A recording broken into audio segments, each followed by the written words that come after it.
I needed time to figure out what this meant within myself. I didn't want to jump into a connection knowing that I hated this part of myself. I needed to make room for it and accept it before I was ready to hold it.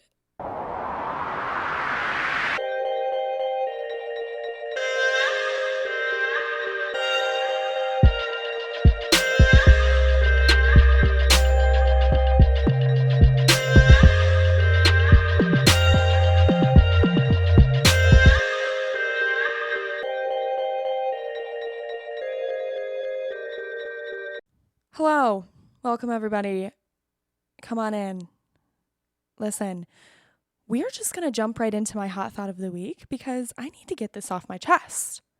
Plus, we have a very long, unfiltered conversation today. So we're just going to get into the good shit. So anyway, this is my hot thought of the week, okay?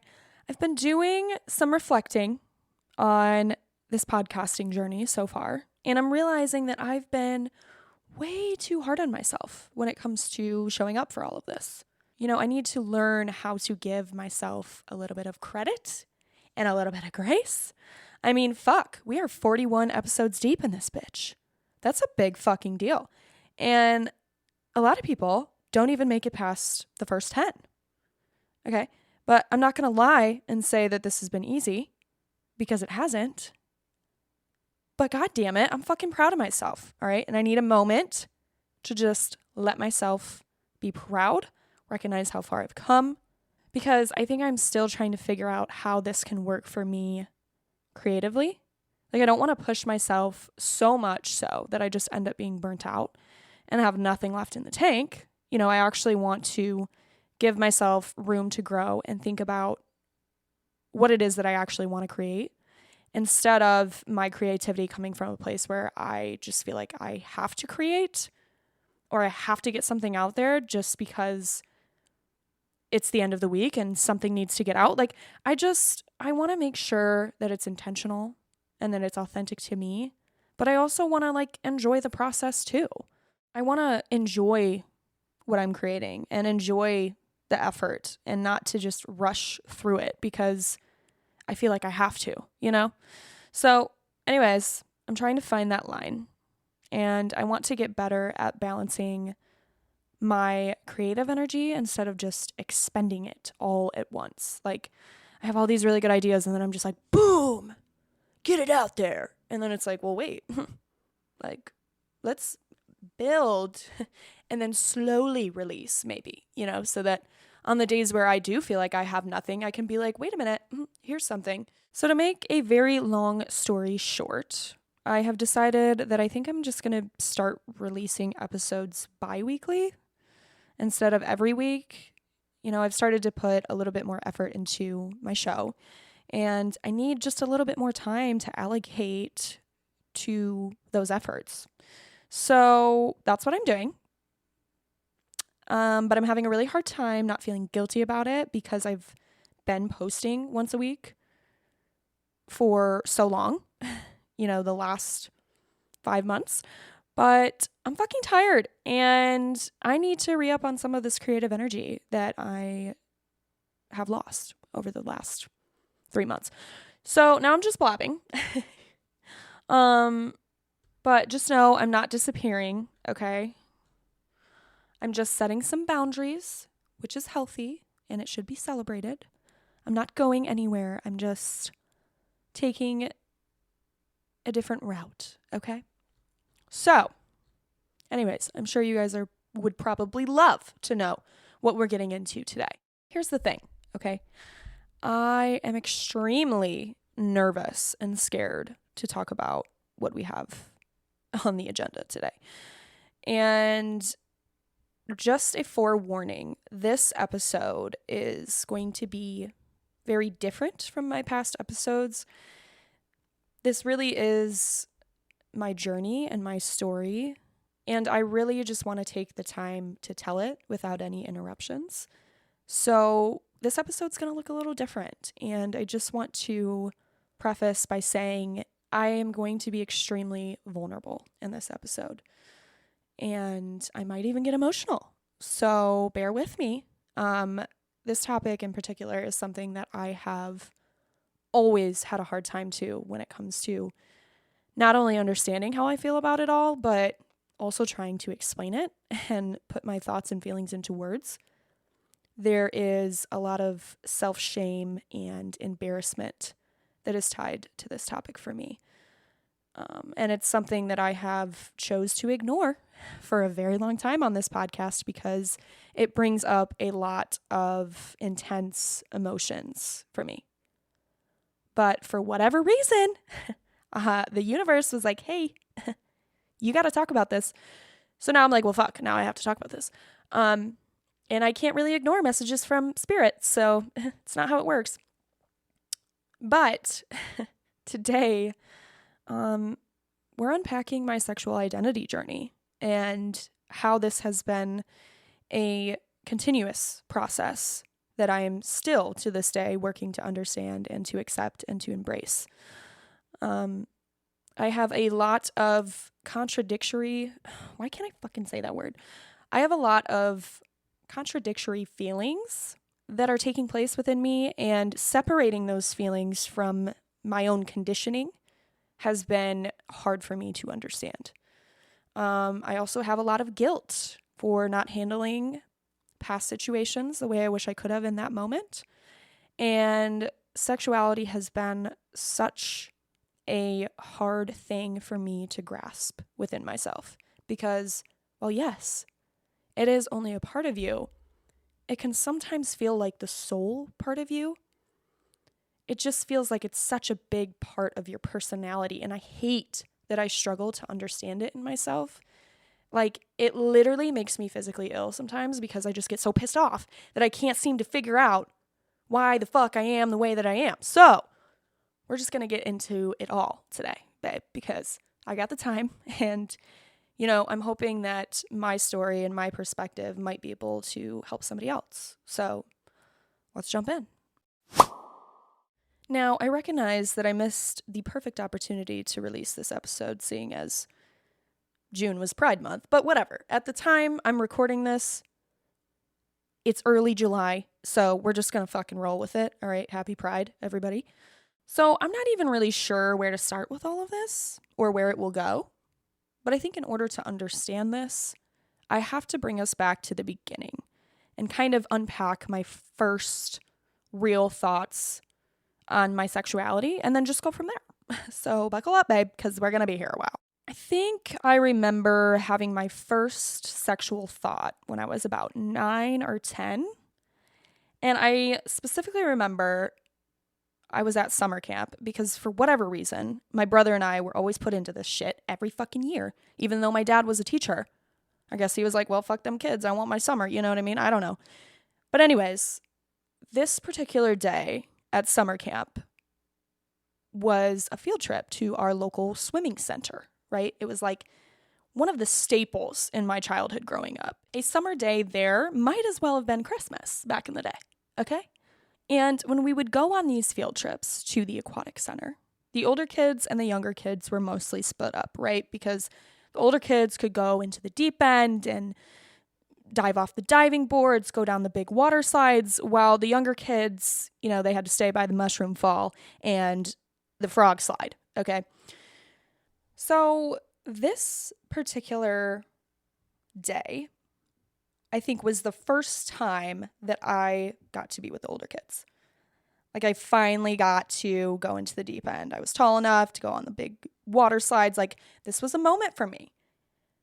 And there was this one girl in particular who was a few years older than me, right? Like, she was probably like 12, 13, and I was like 9, 10. But she had kind of taken me under her wing this summer, and not in like a creepy, weird way, but just like a looked out for me kind of way. Like, I don't know, babysitter vibes, if that makes sense. Maybe that's weird. I don't know. But for whatever reason, that day, I looked at her differently. She was hitting puberty, she was sprouting, and I knew her body looked different than mine. But beyond that, I felt physically attracted to her. And the whole day, I was like fucking squint staring at Wendy Peppercorn, right? Like, I couldn't understand this feeling. But also at the time, I remember feeling like what I was feeling was wrong, if that makes sense. Like I felt guilty for having those feelings of attraction towards another girl. And I was only 9. But even then, I somehow remember feeling like it was wrong. I went home that day feeling so icky about the thoughts that ran through my head. And I've never really brought it up to anyone up until this point. And this is really the first time that I'm honestly acknowledging it and talking about it out loud. But at the time, I just wish that I would have been able to talk to somebody about it. Because I couldn't seem to understand why I was so attracted to a girl and not fucking Josh with a 6-pack, right? Like, and I remember thinking that there was something wrong with me. Like, God didn't flip the right switch before he sent me down here, you know? So I kind of just held on to that thought for a very long time and tried to just push those thoughts of attraction towards girls away. Like, I didn't want anything to do with it because I was so afraid that it was wrong. And I didn't want anyone to know about them. So I just buried that shit deep. I didn't want anybody to find out that I had a secret, right? And as a kid, you are very observant of your surroundings, what's socially acceptable, what's not. And so you start to pick up on the traits of your peers, especially when it comes to the opposite sex, okay? Because yes, girls really did have sleepovers and fan over all the guys we thought were cute. You know, it was like this rite of passage at a girl's sleepover to reveal your crush and talk about who you like, gossip with all your girlfriends, and just, I mean, this was peak preteen era, right? And this was such a weird and confusing time for me because the way that I felt about boys and the way that I felt about girls was different. But again, I just didn't feel comfortable having a conversation about that with anybody. And I was still kind of trying to fly under this radar of like not being detected for having these socially unacceptable thoughts. You know, and I think growing up, I wanted boys to like me. I wanted attention from boys, maybe partly because I felt, you know, validation from that. Like, oh, gee, yes, boys like me. I can pass for a straight girl because boys like me. Even though I knew there was another layer to my sexuality. But at the same time, I did have crushes on boys. It just looked different than how I felt about girls. And this is why my feelings are so contradicting of one another. Because growing up, I don't ever really feel like I had a crush on a girl necessarily. I think I was just mostly attracted to them physically.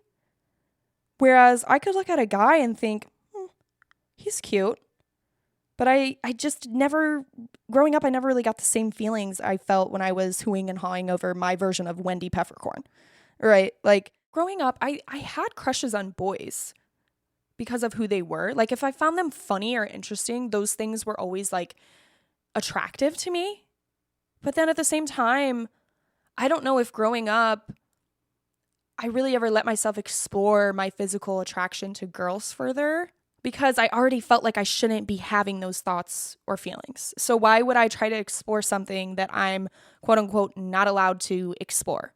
Does that make sense? Like, I think I fell into this one-size-fits-all sexuality because at the time, there didn't really seem like any other option.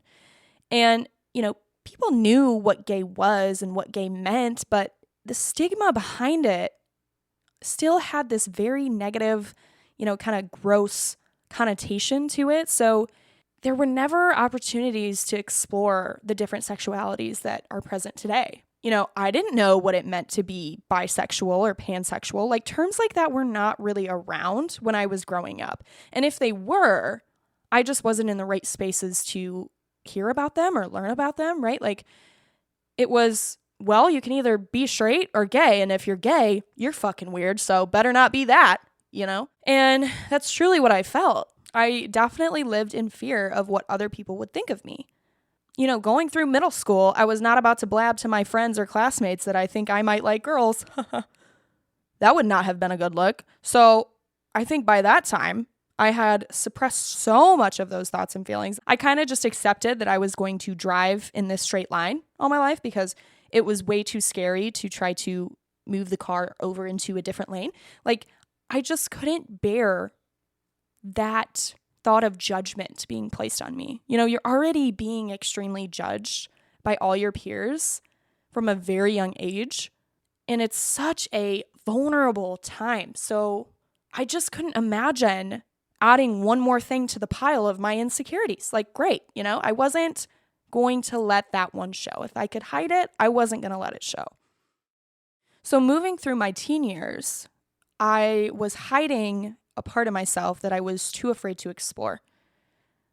But at the same time, I wasn't necessarily mad about exploring my sexuality with men, okay? And let me try to explain this because, again, my thoughts on sexuality are just very contradicting and I still struggle with it today. But it really wasn't until high school that I started to think about men in a more sexual way. You know, I had a dream that I had sex with one of the guys at our school and I was like, I must be straight, hallelujah, you know. But I think once I started playing in the sand a little bit more, I realized, wait a minute, the sand isn't so bad. Like, I kind of like it up here. I think I just got so distracted by the beautiful blue water that I didn't take enough time to enjoy the beach. Does that make sense? I talk in a lot of analogies, so you got to just try to stick with me here, okay? But it was like, I started to not be so afraid of the idea of being with men either because I started to find them more and more attractive.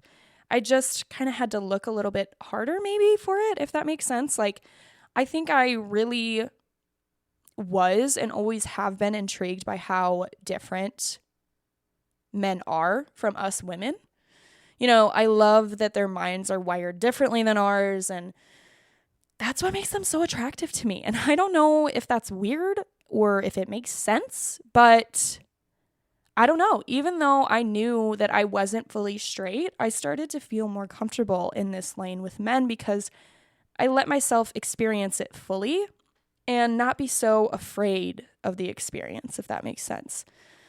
But at the end of the day, I still struggled with wrestling this feeling that was now buried deep inside me and how I was feeling about it all. I didn't hate the thought of being with a man, but I didn't love it. I didn't hate the thought of being with a woman, but I didn't love it. Did you see what I'm saying? Like, it was just very contradicting. And again, like I said, even now I kind of wrestle with this feeling because, sure, I've had a little bit more time to explore my sexuality and be a little bit more comfortable and open about who I am, but I still don't feel like I have a label for how I feel or a label to my own sexuality. And the shittiest thing about this is that, number one, the world loves labels. You know, we love to make sure that everything has its own little category with its own neat little tag and bow. But secondly, your brain kind of craves a solid explanation too. And I'm going to try to explain this in a way that makes sense to me. But when you can't categorize your own sexuality, you constantly feel like something's wrong with you. And when I finally started to feel comfortable enough to tap into what my sexuality actually was, I was overwhelmed by the enormous amount of queer terminology. You know, I found it extremely hard to connect with any of them because there was so many of them. You know, I could take bits and pieces from some and morph them into one, but it just never really felt like there was one that stuck out to me and that I fit into, right? And that I could really resonate with and feel connected to. And that was extremely isolating because it was like, you know, yay, like I have this queer community that is really supportive and really awesome. And I have this whole community that accepts me. But the problem is that I don't really know how I fit into it. I know I like girls, but I also know I like boys. But the way I like boys is not the same way I like girls. If I could put it simply, I would say I'm attracted to a man's mind before I'm attracted to his body. And I'm attracted to a woman's body before I'm attracted to her mind. I think. Does that make sense? Like, the way I am attracted to them are different. Like, women, babe, okay? We are fucking hot as fuck. Like, what? A woman's body is tea, honey. We don't have anything hanging in between our legs. We have curves for days. We're fucking hot. But a man, you got to work for that attraction a little more for me, because you might know how to move that thing down there between your legs, but it's not that attractive to look at, honey. You know what I mean? I mean, I'll eat up some fucking biceps and some good V-lines all day, but like the other thing hanging down there, it's not as cute, babe, right? Like I'm just saying. Because it's not like I don't find men attractive in that way. I do. You know, I can look across the room and be like, yeah, he's fine. Like, he is attractive. But if you have any sort of depth or substance to you, now I'm 10 times more attractive to you. Do you see what I'm saying? Like, you could be a solid 6, and then you open your mouth and you start naming your favorite species of dinosaurs and how there are probably hundreds of species we've yet to uncover because the fossils have either been lost to erosion or their bones just never made it to the ground. Okay, like, now I'm fucking with you. Now I'm fucking wet. You know what I mean? Like, you were a 6, but now you're a 9. Do you see what I'm saying? Like, it's just different for me. And I'm not immediately turned on by how a man looks. But with women, like, sometimes, yeah, like, holy shit, like, she's hot as fuck. You know what I mean? So when I first came out, I came out as pansexual because it was the only one that really kind of made the most sense and resonated with me the most.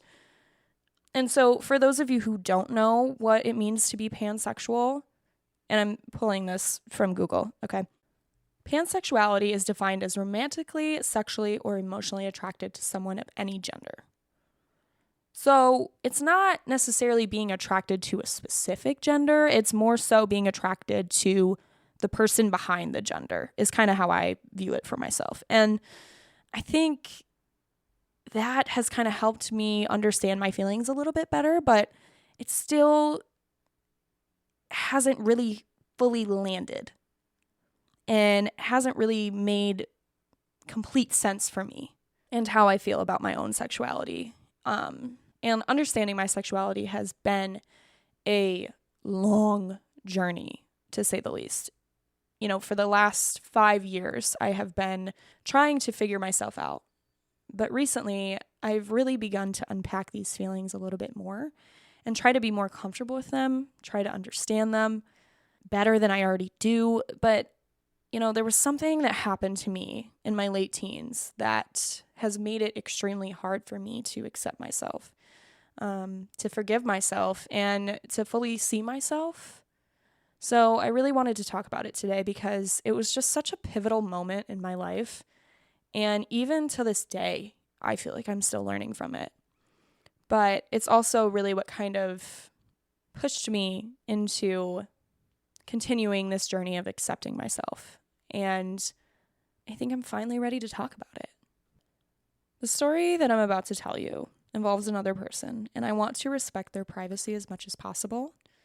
Although, you know, the people who truly, truly know me and knew me at this time will know who this person is. And I just ask that we all be respectful of one another's experience. You know, this is mine and they have theirs, but I just want to be really mindful of that. Now, the way that this all happened was very unexpected, right? Like, this was not something that I would have put on my bingo card in life, but that's just it, right? Life likes to throw you the unexpected. And that's kind of the whole point, as I'm finding out. So let's set the stage, okay? I'm like 17, 18, 19 during this time in my life.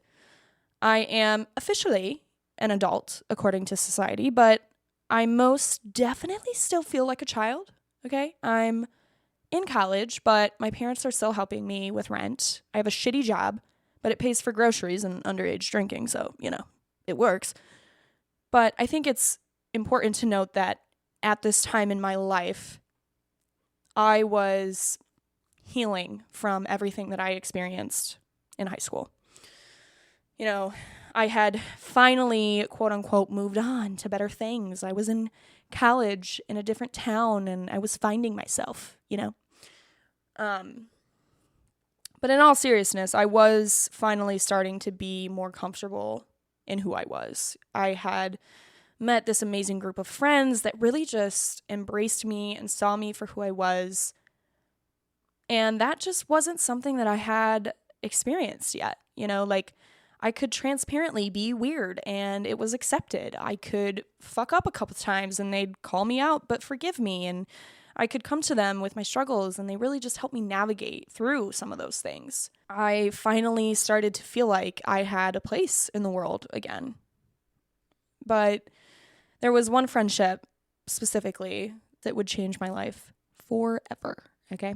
So POV, it's freshman year of college, and I was moving into a 3-bedroom apartment with one of my future teammates, right? And I didn't start my college out at a 4-year, so we didn't have to stay in the dorms, thank fucking God. We had the luxury of having our own apartment.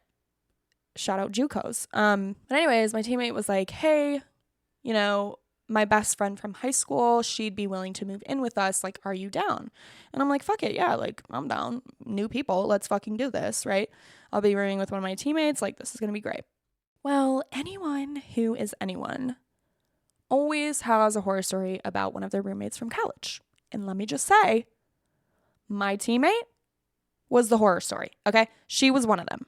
And basically, to make a long story short, what ended up happening is my teammate's best friend from high school and I slowly started to become best friends. And that dynamic really kind of just fucked up our living situation. But genuinely, I mean, we did everything together. Grocery shopping, parties, movies, family vacays, like the whole nine, babe. And another thing I just want to mention about this period in my life, and I think a lot of people maybe feel this, but, we're just craving the feeling of being taken care of. We're fresh into adulthood. We have no idea what the fuck we're doing. We're learning how to take care of ourselves. And I think naturally we gravitate towards the people who are around us and maybe start to rely on them for that comfort that we received, whether it be from our family or the friends that we had back home or what, right? Like, whatever the case is. And maybe that's not true for everybody, but it was for me. So I think I really I felt comfortable to have this close-knit friendship because I was so vulnerable at this time. And I was craving some of that stability that I maybe received at home. And I promise I will get to the root of the story. I know it's sounding really anticlimactic. What the fuck? I know it's sounding really anticlimactic. Why can't I say it? Climactic. And I apologize for that. I'm working on my storytelling, but we're going to move on. Anyways, eventually time passes and we are heading into sophomore year. Okay. Now, me and my newfound best friend, we're just going to call her Bethany for the sake of the story, are moving out. We're finding new places to live. Bethany was going to school, but she was also just kind of taking life a little bit more seriously than I was, and props to her. So she ended up moving in with her sister, and, I'm still in this, party, college, bleh. So I ended up moving in with some of my other friends, and that was that. But we were still kind of hanging out every day. We had gotten so close that friendship wasn't just going to die because we had moved out. So flash forward, I get a call from my community college coach at the time. And this is after season, mind you. So, I really wanted to go and play somewhere after my 2 years here, but I had kind of already accepted my fate that I wasn't going to go play Division I volleyball. And, I was like, you know what? I found my people. I'll just go to the 4-year university here, finish it up, get my degree, and that'll be that. But my coach had called me and she was like, hey, I have this Division II school that's really, really interested in you. They want you to come for a visit and try out. So I was like, well, fuck. I mean, I might as well. Like, there's no harm in me just going to check it out. Like, I don't have to go there, right? So anyway, I go and I visit, And it was one of those moments in my life where I felt like the universe had put me into perfect alignment.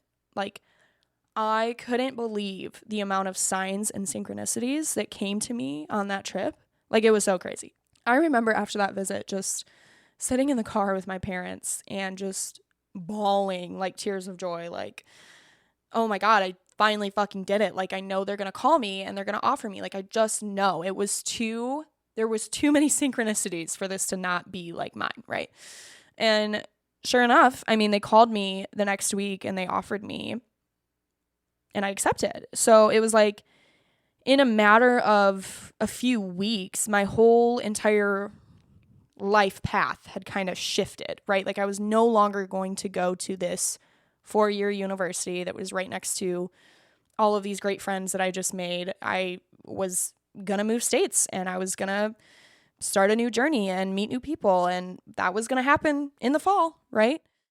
And leading up to this, there had been a lot of constraints on Bethany and I's friendship. You know, she became really distant, really withdrawn, and I couldn't seem to understand why. You know, she was my best friend, and I felt like I couldn't even talk to her. You know, she would go and hang out with other friends in our friend group, but when I would ask her, it was kind of always met with an excuse, and I was feeling really hurt by it. So we were just not in a good space at this time. And the day that I committed to that university is a day that I will never forget. Bethany had called me on that day and told me that she really needed to have a conversation with me about everything and why she had been acting the way that she was acting. And of course, me, like, I am riding on this high of emotions. I just found out that I achieved my dream, and I'm trying to take all of that in and everything that I've worked in over the past 10 years. So, you know, navigating these emotions going into this conversation was really challenging. But she pulled me aside and she obviously congratulated me, but then her energy shifted almost immediately. And I could just feel her begin to get so anxious, you know, like her voice was starting to shake. And she just flat out said to me, I don't really know how to tell you this, but I can't hold it in anymore because it's tearing me apart. And I was like, oh, bleh. There was so many things that I was thinking about in this moment. I was like, oh my God, her sister is pregnant again. She's moving across the state. Did someone die? Like, I had no idea what was going to come out of her mouth next. Especially, like, with everything that had happened in the last month, right? But she just looks at me and she goes, I'm in love with you. I am so totally in love with you, and I can't ignore it anymore. And my heart fucking sank. When I tell you, I felt like fucking Raven from That's So Raven, having one of those visions that brought me right back to little old me who was hooing and hawing over my version of Wendy Peppercorn. You know, that part of me finally woke up and she was screaming from the bottom of my stomach, bitch, can you hear me now? I'm still here. And I was speechless because deep down, I had fallen in love with her too. I mean, fully and completely head over heels in love with her. And I'll never forget the moment that I knew that I was. And it caught me off guard because it was so random. We were in a group of all of us friends, you know, sitting in my room, probably fucking smoking and playing some dumbass game that we made up with a deck of cards. And I don't know, I looked at her and I thought to myself, man, I really love her. I really love every part of her. How she talks when she gets mad or frustrated. How she's always showing up for the people she loves. How she works extremely hard at everything she does. How kind she is to everyone she meets. how her nose scrunches up when she laughs, how she feels like she has to do it all on her own. And I quickly realized that this love that I felt wasn't platonic anymore. I had fallen completely and totally in love with every part of her. The good, the bad, the ugly. And when I first realized this, it was an overwhelming sense of happiness that I felt in my chest, followed by immediate fear. I was terrified by how strong these feelings were. And in that exact moment, I said to myself, I'm never telling anyone. I'm burying this, and I am never telling a single soul that I am in love with her. Fuck. Sorry, this is hard because I'm reliving emotions. But the funny thing about love, especially when it's strong enough, is that it always finds a way to make itself known. Insert Bethany's confession.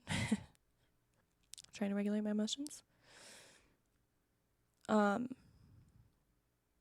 at this point, I am filled with a shit ton of emotions. Because mind you, the day that she told me she loved me was the same day that I had committed to play at another school out of state. And my mind was racing. I knew that I loved her back, and I wanted to tell her that in return. But my mind just started going to, what happens if we try to turn this into a relationship? Like, I'm moving away. I don't know if I can be comfortable in myself knowing that I know this, and what are people going to say? And just, I wish I could have given her more in that moment, but I didn't know how to. So I literally was just like, I don't know what to say. And I told her, this is a lot to take in. I just committed to play at another university. Like, I need some time to just sit with this. And I left that conversation feeling very uneasy about myself. I was thinking about my future, and I was thinking about my past, and I didn't know how to meet myself where I was at. Eventually, before I left, I did end up having another conversation with her. I did get the guts, I will admit, I did get the guts to finally tell her that I was also in love with her, but that I didn't want to explore it any further because I needed time to figure out what this meant within myself. I didn't want to jump into a connection knowing that I hated this part of myself. I needed to make room for it and accept it before I was ready to hold it. But this was really hard for both of us. And looking back, I made that decision with my head and not my heart. I think I wanted nothing more than to experience the love that we both felt for each other. I had never felt so safe with anyone in my entire life. And here she was, ready to hold me and love me for me. But I let my fear make the decision instead of just surrendering to this love that had happened to just fall into my lap. And what sucks is our relationship was never really the same after that. Things were really awkward for all of us, especially within our friend group, because we just didn't know how to be friends anymore. Our feelings were so strong for one another, and eventually the dust settled, and she is still one of my very, very close friends today. And I'll always want what's best for her. She was my first love, and I'll always hold space in my heart for that. I'm so grateful that I got to experience that, even if I didn't get to fully. But over the years, I've really had to wrestle with this guilt I was the girl who grew up fantasizing about romantic love. And when it was finally given to me, I ran away.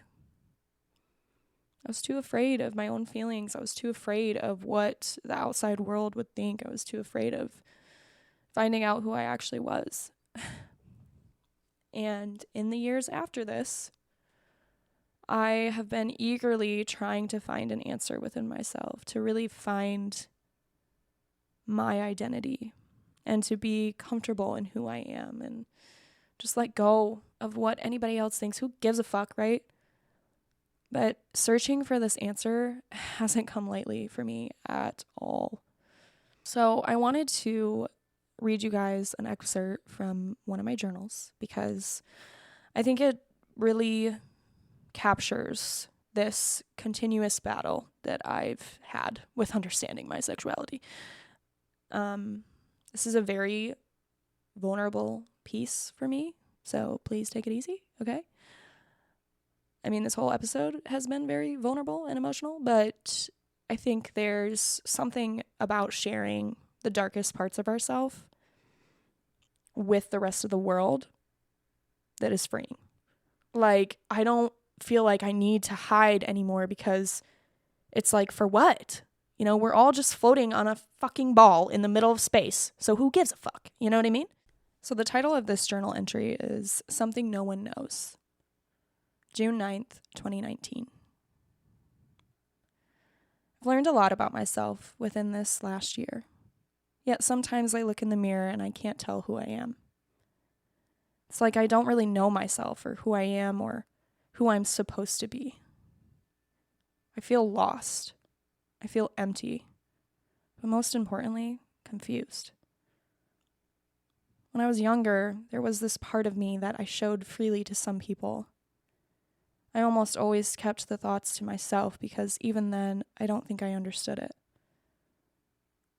I think it's something I thought I would just grow out of, and it was just a phase, but it's catching back up to me now. There's about 3 feet of me that I've kept hidden for a long time. It's the part of me that no one knows.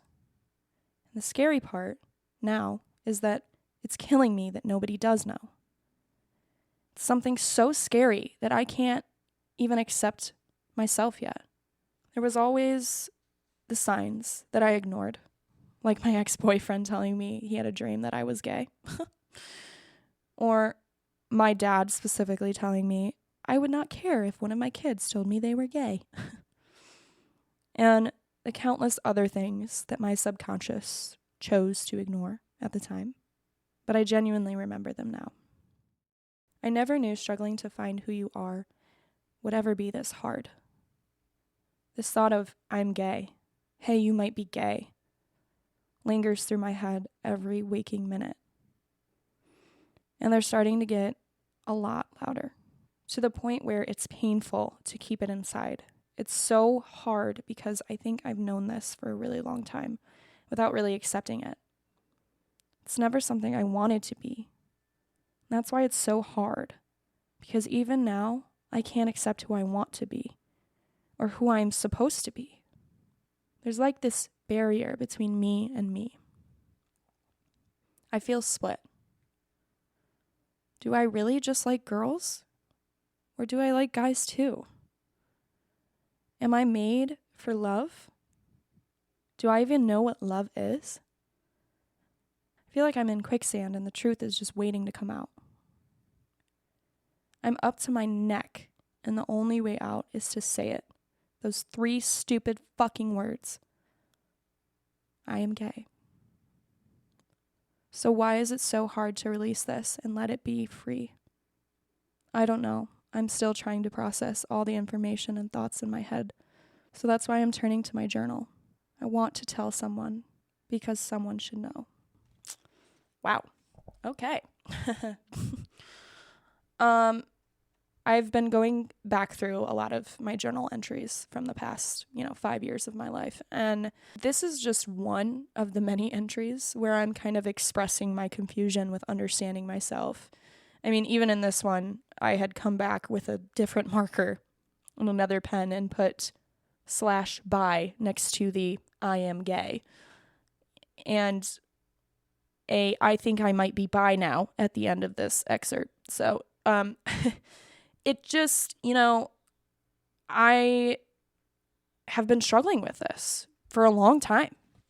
And I think I'm at a point in my life now where I've kind of become comfortable not knowing my sexual identity, but there's still a subtle part of me that wants clarity. And when people ask me about my sexuality, I never know what to say. It makes me extremely anxious because I don't know if I'm bi or gay or pan or any of the many sexual identities that exist. I just know that I want to be me, and I can't be me if I'm not fully living in my authentic truth. I wish I could put myself into a single category and have an exact knowing of who I am and what my sexuality is, but the truth is I just don't. And it's like, were we really only meant to like one kind of person? Isn't the whole point of loving someone to love them for who they are? I know attraction is a part of it, obviously, but love, real love, that shouldn't be something we search for on the outside. That's something that comes from within us.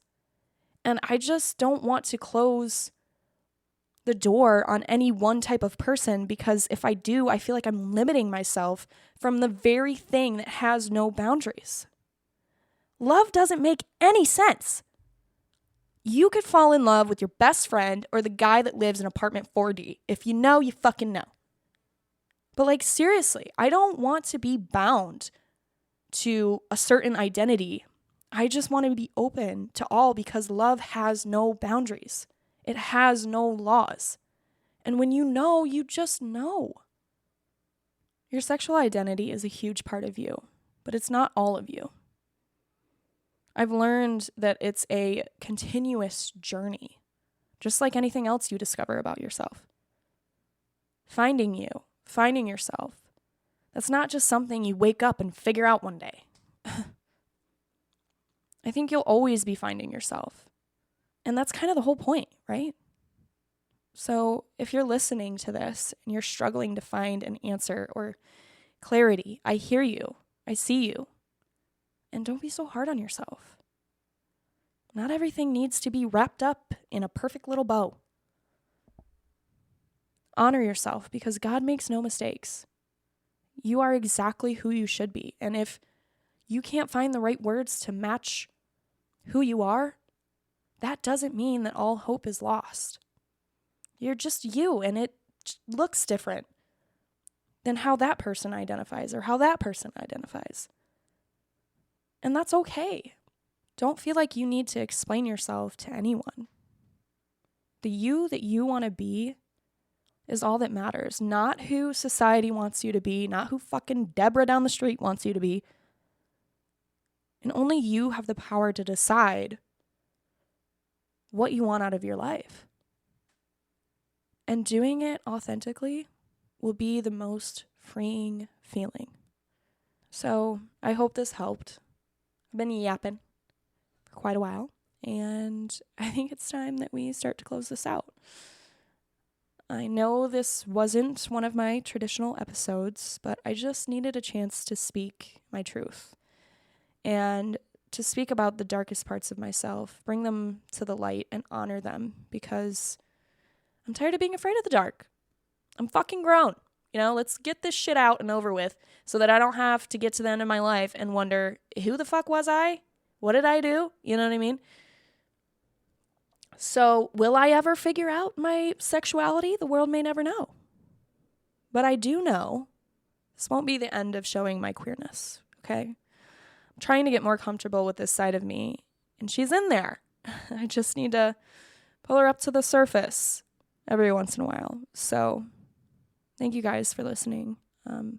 This was a very vulnerable episode, but healing episode. It finally feels good to just tell my story and talk about it.